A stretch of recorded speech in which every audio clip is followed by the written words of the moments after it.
One take. This is NBA One Take. Featuring yours truly, Pretty Boy Lakers. This is NBA One Take for your head. NBA One Take for your brain. Coach Live, Brooklyn, New York. It's NBA One Take. April 12, 2022.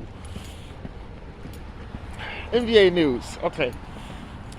Frank Vogel was fired as my head coach for the Los Angeles Lakers.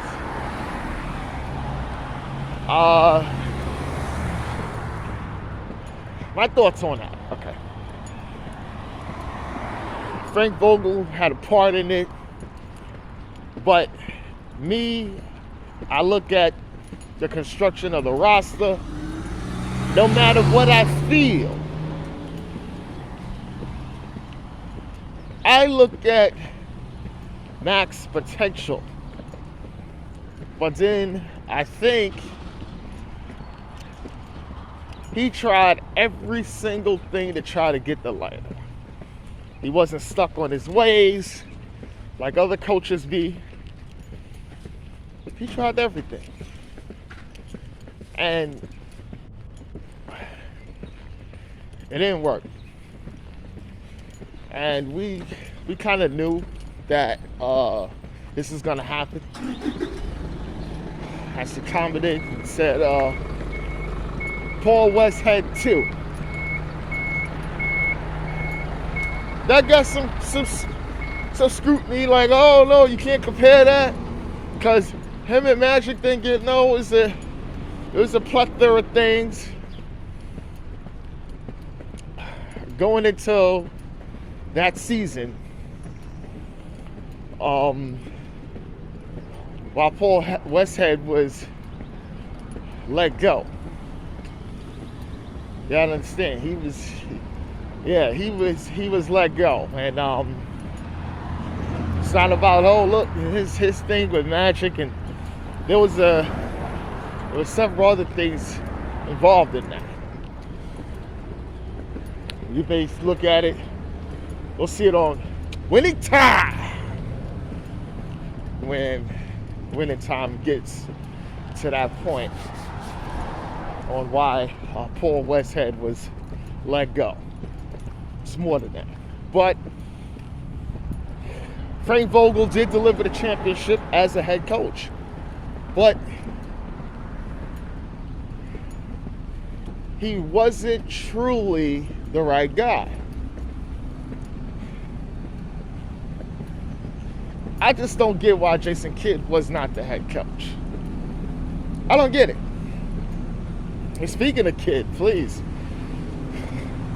Coming in with the Dallas, but then Luka has got a strained calf muscle. So now we don't know what the hell is going on. I don't think he'll be able to play the first two games. I don't think Luka will be able to play the first two games. He limping, and he's limping and grimacing. That calf strain is no joke.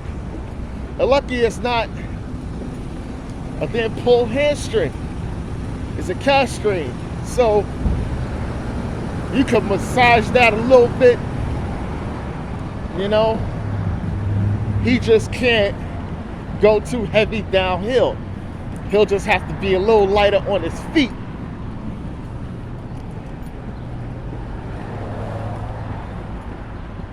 But just going back to the Lakers.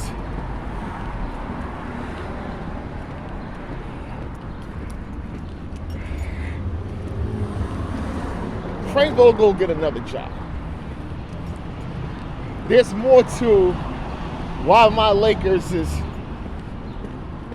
had the worst season of a championship anticipated team in the history of all pro sports.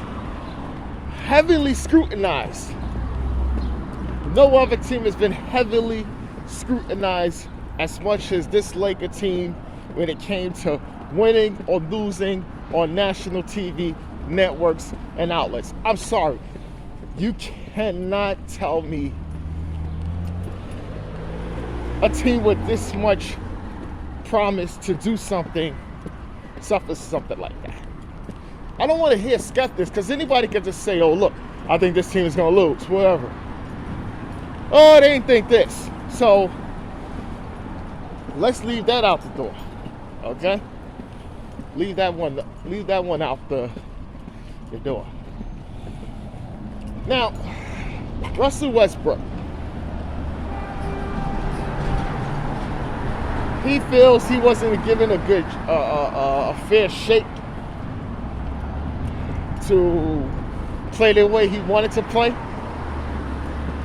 So he feels that was a contribution, reason that he could have never got it going and played his style of ball, and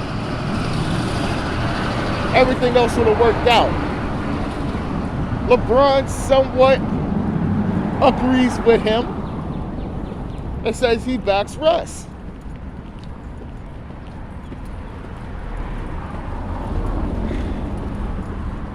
Then you got the people saying, oh, LeBron put the team together. He gotta be able to, he don't want to own up that he made a mistake in bringing Russell Westbrook and these guys and whatever like that. Listen here, man. If you felt you didn't need Russ, you could have made the other deals work too. I don't think DeMar DeRozan would have made a bigger difference, no matter what y'all feel out how well Chicago was playing.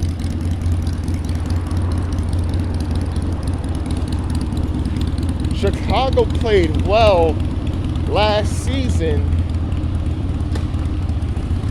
with lots of momentum. So you added a couple other pieces.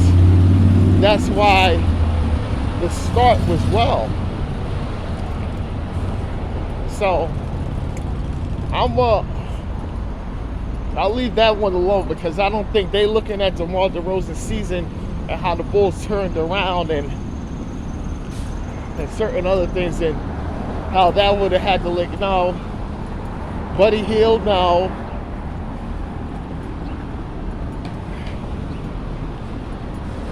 It's a construct standpoint. And the thing is, when you got LeBron and Anthony Davis,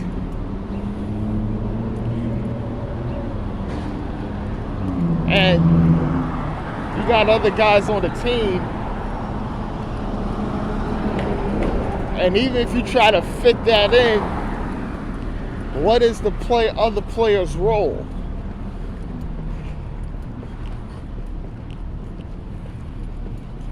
A LeBron James team is always built different than somewhat of a traditional team where it's easier to put pieces together. Stars have to learn to play with LeBron instead of it working organically in the typical form, if you know what I mean. So it's tough. It's tough. It's tough. Yeah, LeBron said he ain't going for that damn scoring title. It can happen. Go blast at Joel Embiid. He deserves it. He do. And look like the bum Kings is not gonna look at Alvin Gentry and see what he could do. They're gonna really go for a new coach again.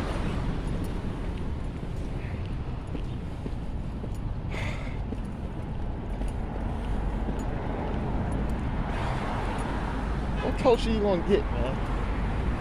And the Lakers got to really look at this too. I mean, they looking for a coach too, but there got to be something. Something got to happen. Okay? But this is NBA Onetake. It's Pretty Boy Laker, and I'm out.